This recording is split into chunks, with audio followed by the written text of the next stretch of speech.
Bonjour à tous, aujourd'hui on va faire un tour de l'écosystème crypto et voir les grosses catégories, les gros sous-ensembles qui le composent. Parce que c'est vrai que quand on est débutant, surtout, mais quand on est aussi plus avancé, on peut vite être perdu par le nombre de projets qui sortent, les termes qu'on utilise. Il y a des trucs de partout, des ZK, des DeFi, de la DeFi, des NFT. Et donc c'est vrai qu'on a vite tendance à se perdre et peut-être oublier qu'il y a des grandes lignes qui existent et qu'au final, les projets s'inscrivent dans ces sous-catégories. Et c'est ce qu'on va voir aujourd'hui avec à quoi ils servent ces catégories et des exemples de coins, de projets dans chacune d'entre elles. C'est parti. Pour cela, on va aller retrouver le format rapport où on étudie des rapports qui sont publiés publiquement. Dans ce cas-là, on va aller voir du côté de Binance Research et on va avoir leur rapport de décembre 2023 qui s'appelle Naviguer la crypto-monnaie, une carte de l'industrie avec les écosystèmes au cœur de la crypto-monnaie qui vont être l'infrastructure, la DeFi, le NFT et le gaming. Et on va voir qu'il y a énormément de sous-catégories qui rentrent dans ces 4 catégories de projets. Et à la fin, ils permettent de 3 secteurs particuliers, mais qui rentrent aussi dans une de ces 4 catégories. Et donc, on va aller voir ça tout de suite en commençant par l'infrastructure en un. Pourquoi c'est le plus important? Parce qu'on peut avoir les meilleures applications, les meilleurs smart contracts, les meilleures utilités possibles. Si on n'a pas la base, c'est-à-dire le système pour les faire fonctionner, sur lequel se repose, mais ça ne nous sert pas à grand-chose.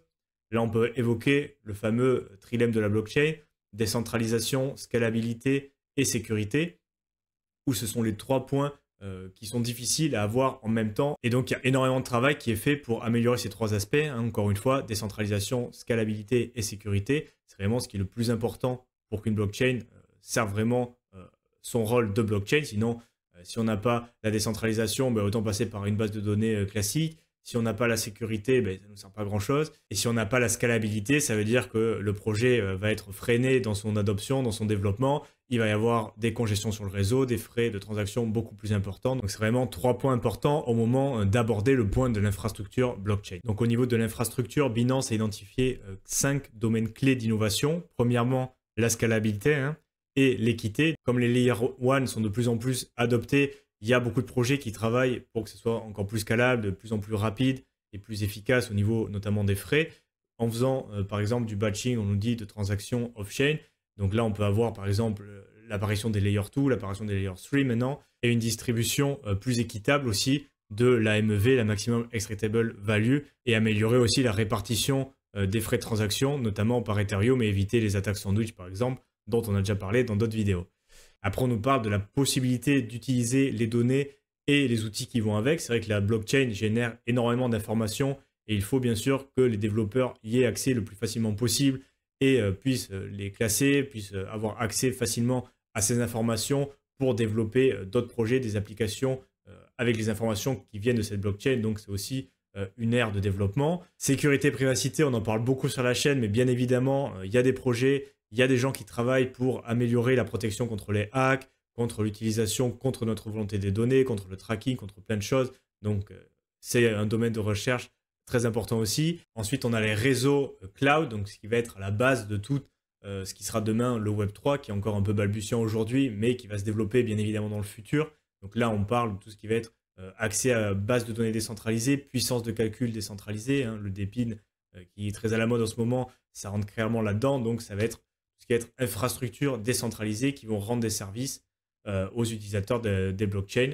Et donc dans le cloud network, on va ranger tous les projets qui vont être autour du puissance de calcul et stockage qui vont être délivrés à travers une infrastructure décentralisée.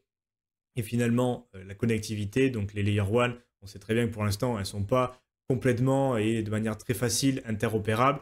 Il y a besoin de cross-chain, de solutions cross-chain, de bridge, donc ce n'est pas encore optimal pour les utilisateurs, pour l'adoption de masse. Même des fois, quand on est plutôt aguerri dans la crypto-monnaie, c'est pas évident. Il faut bridger, il faut attendre, il y a des frais de transaction. C'est pas toujours évident les actions qu'il faut faire. Donc évidemment, il y a encore beaucoup de travail à faire pour l'adoption de masse au niveau de la connectivité et de l'interopérabilité, je vais y arriver, pour que ça soit le plus simple possible d'utilisation, passer d'une blockchain à une autre, sans avoir besoin de faire tout ce qu'il y a besoin de faire actuellement. Donc la majorité des projets qui travaillent et qui innovent dans la partie infrastructure dans la crypto-monnaie, ils sont sur une ou plusieurs de ces thématiques. Et donc là, après, ils nous donnent une vue d'ensemble de différents projets. Au début du rapport, bien évidemment, il n'y a pas tous les projets, il y en a des milliers de projets crypto. Là, c'est juste l'idée de voir les principaux dans chaque catégorie et du coup pouvoir aussi remettre certains noms dont on se dit ben, à quoi ça sert. On les a là sous nos yeux et expliquer un petit peu et donc du coup aussi avoir une carte mentale peut-être un peu plus structurée de tous les projets de l'écosystème crypto et dans quelle catégorie ils se trouvent. Donc sur la partie scalabilité et équité, on va voir les solutions qui sont utilisées pour les layer 2 très souvent avec une partie zero knowledge et une partie optimistic rollup. La partie zero knowledge qui est en train de se développer et qui est considérée comme beaucoup comme la solution la plus souhaitable pour la scalabilité pour l'instant de la blockchain. Et même Vitalik Buterin, donc fondateur d'Ethereum, a confirmé que cette solution, c'est ce qui lui paraissait la meilleure dans le court terme pour résoudre les problèmes de scalabilité de la blockchain. Donc là, on retrouve des projets tels que ZK Sync, dont on attend l'airdrop, il me semble. Starknet, qui a eu son airdrop très récemment. Polygon, qui est passé une partie en zero knowledge. Donc dans cette vidéo, on n'a pas le temps de voir dans le détail ce que c'est zero knowledge et optimistic. Juste que vous le sachiez, c'est le processus de validation et de vérification des transactions sur ces layer 2 spécifiques. Et au final, toujours dans la partie scalabilité et surtout la partie équité qui se retrouve à la fin, c'est optimiser la MEV. Comme on l'a vu dans d'autres vidéos, la MEV, c'est la valeur maximale qui va pouvoir être extraite des processus de vérification, notamment sur Ethereum. Et donc, si on a les validateurs qui organisent les transactions dans un certain ordre pour pouvoir maximiser leurs frais, ou aussi des traders avec des bots qui vont pouvoir effectuer des opérations d'arbitrage, des attaques sandwich pour justement profiter des transactions qui sont en attente de validation dans la blockchain. Il y a plein de techniques qui sont utilisées pour tirer profit des transactions en attente. Et là, on a par exemple le Flashbot, dont on avait parlé aussi dans d'autres vidéos, qui est un RPC, entre autres, qui permet de se protéger des attaques sandwich, des attaques MEV, avec un système un peu particulier où, au lieu que votre transaction soit en attente et peut être victime de différents types d'attaques, il y a un système séparé et beaucoup moins transparent et du coup qui va vous protéger contre les attaques sandwich, entre autres. Après, sur la partie utilisation des données et les outils qui permettent de le faire, on va avoir premièrement les fournisseurs de RPC, donc on en a là aussi parlé, mais ça va être des services qui vont nous permettre d'interagir avec la blockchain depuis notre ordinateur en se connectant par exemple à un nœud, pouvoir échanger des données entre notre ordinateur et la blockchain en passant par ce nœud. Donc là, on a par exemple Infurin, qui est l'entreprise à la base de MetaMask. On a parlé aussi de Moralis Money, qui, à part le fait de permettre de trouver de nouveaux altcoins intéressants, a aussi toute cette structure derrière de récupération des données. Ensuite, toujours dans cette sous-section, on a l'indexation des data et l'automatisation des smart contracts. Donc sur cette dernière section, je ne connais pas les projets qui sont cités là concrètement. Après, sur la partie sécurité et privacité, on va avoir des entreprises qui fournissent des solutions de sécurité. Je vois notamment Immunify, donc qui permet de mettre en place des programmes de bug bounty pour les projets, donc en permettant une interface simple pour les white hats, donc les hackers plutôt qui ont des bonnes intentions, qui vont aller chercher des bugs dans les codes des projets et pouvoir le reporter au projet pour qu'ils puissent patcher, corriger l'erreur avant qu'elle soit utilisée par quelqu'un de beaucoup moins bienveillant et donc du coup vider les poules ou hacker le projet ou bon, attaquer le projet d'une manière ou une autre. Donc Immunify qui permet de faire un programme de bug bounty facilement pour les projets. Les solutions de privacité, là je vois Nîmes par exemple avec son Mixnet, donc c'est des projets qui permettent d'augmenter la privacité des projets à travers différentes solutions. Et enfin des projets qui travaillent sur les wallets multisig, donc là c'est pareil, quand quelqu'un arrivera à faire un wallet multisig qui soit facile d'utilisation, ça sera aussi jackpot pour eux. Sur la partie cloud network en réseau, on va avoir ceux qui travaillent pour faciliter, pouvoir faire des calculs en ligne sur d'autres ordinateurs, par exemple, de manière décentralisée. Ceux qui travaillent sur le contenu, donc comment délivrer du contenu de manière décentralisée. Par exemple, Theta Network qui propose un système intéressant de rémunération différente des créateurs de contenu. Donc là, ça s'inscrit dans le Web3, hein, donc reprendre possession de son contenu et plus passer par les acteurs du Web2 traditionnels, tels YouTube, par exemple, ou Google, où là, vraiment, toute la valeur, comme on l'a vu aussi dans d'autres vidéos, est accrue aux mains de ceux qui possèdent le réseau. Le Web3, l'idée, c'est vraiment de reprendre possession de ce contenu, de pouvoir monétiser de manière différente et novatrice son contenu quand on est créateur de contenu, mais même quand on participe, les utilisateurs de ces réseaux pourront récupérer une plus grosse partie de la valeur créée. Donc, toutes ces infrastructures, tous ces réseaux, il y en aura besoin pour toute l'évolution du Web3.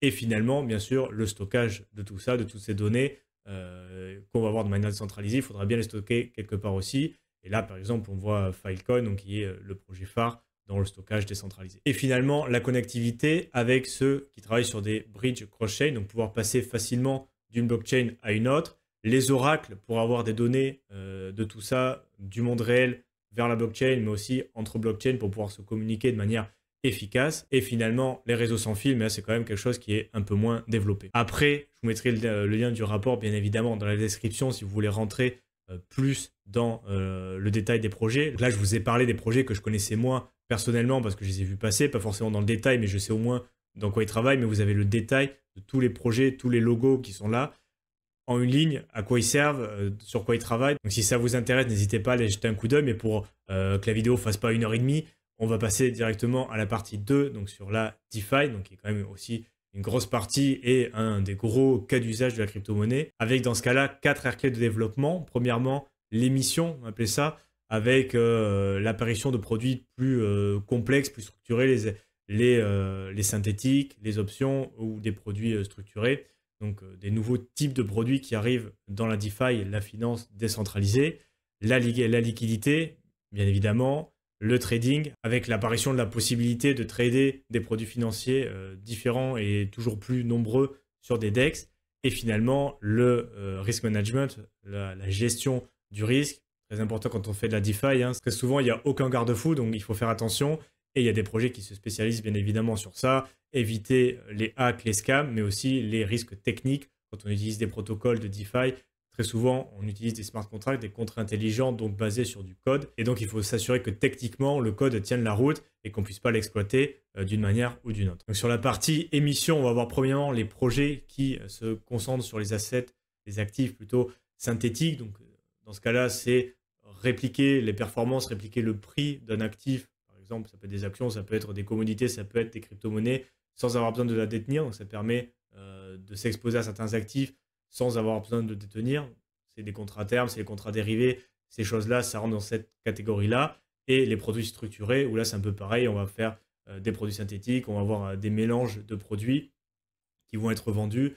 C'est plutôt pour des profils avancés, on ne va pas se le cacher si vous voulez vraiment rentrer dans ce détail-là. Au niveau de la liquidité qui est très importante pour pouvoir faire des échanges de manière fluide dans le domaine de la DeFi, on va voir ceux qui vont prêter de l'argent, ceux qui vont spécialiser sur faire du liquid staking pour Ethereum, mais aussi les protocoles qui vont faire de la dette collatéralisée type Maker, type Curve, où là on va pouvoir bloquer nos crypto-monnaies. Et dans ces 3 types de projets d'ailleurs, que ce soit lending, liquid staking ou collateralized debt position, ça va consister à bloquer nos crypto-monnaies sur un smart contract ou dans un vault ou dans ce que vous voulez. On va pouvoir bloquer nos crypto-monnaies sur une plateforme, sur un protocole pour apporter de la liquidité aux autres utilisateurs qui veulent faire des échanges.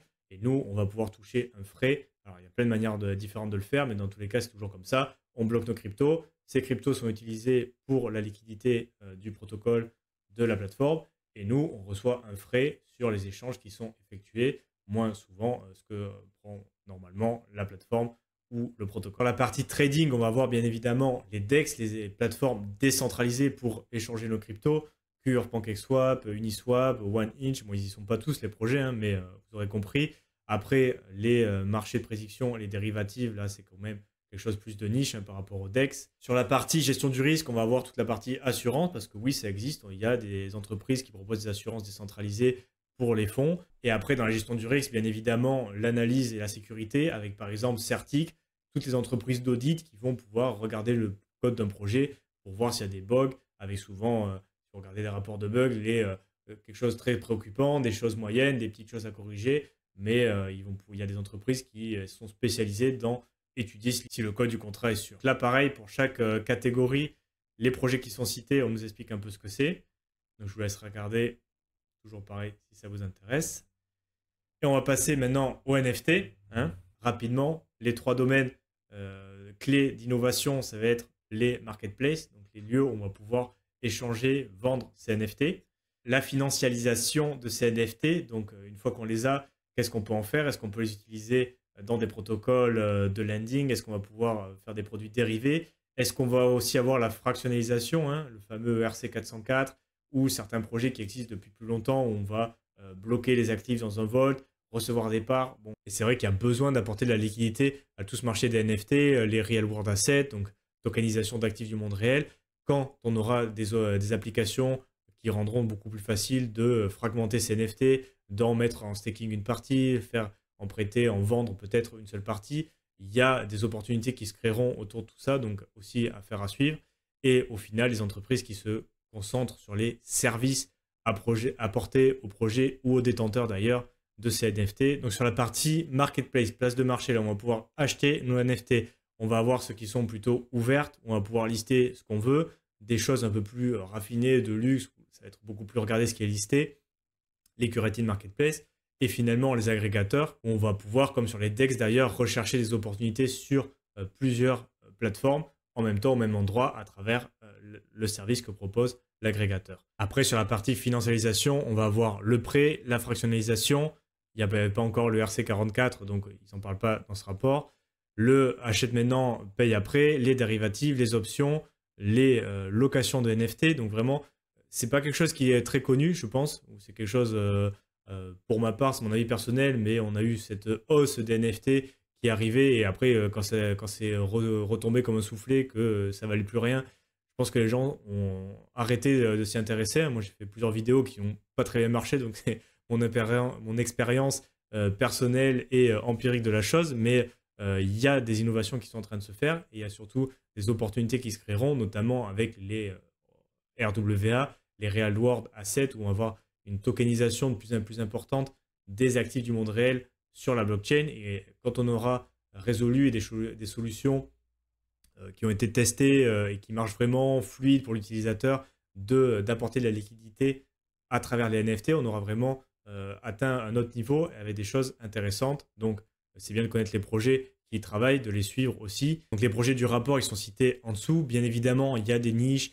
par exemple l'immobilier, quand on a déjà évoqué sur la chaîne aussi, qui ne sont pas dans ce rapport. Donc là, c'est plus l'idée, encore une fois, de donner la structure globale, les points principaux d'amélioration du marché crypto et les catégories dans lesquelles se trouve la majorité des projets, même si ce rapport, il n'est pas exhaustif, il ne peut pas comprendre tous les projets qui existent dans chaque catégorie.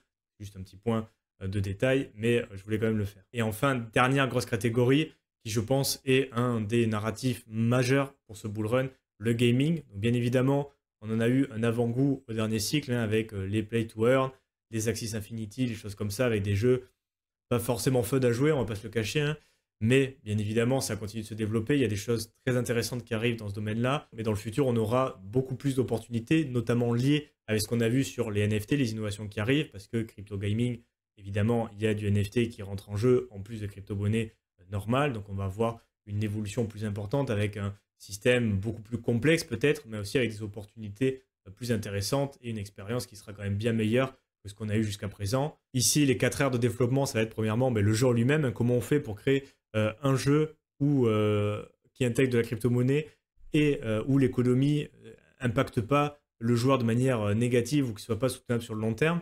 Sur la partie game development, on va parler notamment des IGO ou donc Initial Game Offering, où ça va être une manière nouvelle de financer les jeux pour les studios qui vont développer ces jeux-là. L'expérience joueur, très importante et à la base de tout jeu. Si on ne s'amuse pas sur le long terme, on sait très bien que le jeu ne va pas durer longtemps. Donc, comment on fait pour baisser les barrières d'entrée, notamment parce que c'est de la crypto.